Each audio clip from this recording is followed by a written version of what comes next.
নমস্কার বন্ধুরা, তোমরা সবাই কেমন আছো? আশা করছি খুব ভালো আছো। এত পরিমাণে ঠান্ডা পড়ে গেছে তো পিঠে খেতে তো একটু ইচ্ছা করেই।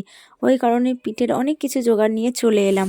প্রথমেই দেখো আমি এইখানে কড়ার মধ্যে লো ফ্লেমে নারকেলটাকে হালকা নেড়ে চেড়ে নেব। তারপর এর মধ্যে দিয়ে দেব আমি আগে থেকে গুঁড়ো করে রাখা গুড়টা পাটালি গুঁড়ি ব্যবহার করেছি আমি।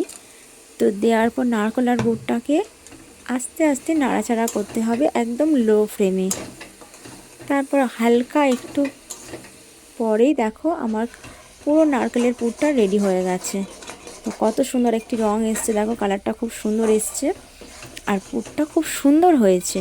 তো আমি পুরটাকে কড়া থেকে নামিয়ে থালার মধ্যে ঠান্ডা করতে দিয়ে দিয়েছি। আর এইখানে আমি আগের থেকেই গাজর পেস্ট করে রেখেছিলাম, গাজরের পিঠে করছি যেহেতু গাজরটা পেস্ট করে রেখেছিলাম। তারপর কড়ার মধ্যে আমি গাজর দিয়ে ওর মধ্যে গুঁড়ি দিয়ে নেড়ে কায় করে রেখেছিলাম। আর এখন পুর করার জন্য বসে পড়েছি।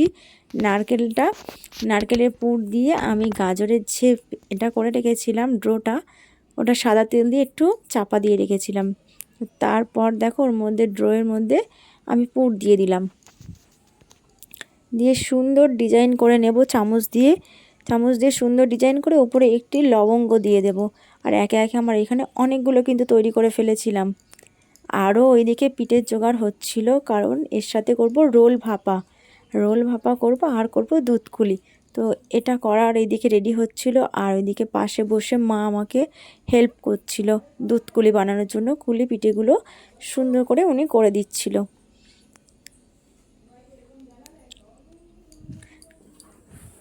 তো এক সাইডে এটা এদিকে আমি রেডি করছিলাম, আর অন্যদিকে গ্যাসের মধ্যে আমার দুধকুলিটাও রেডি হয়ে গেছিলো।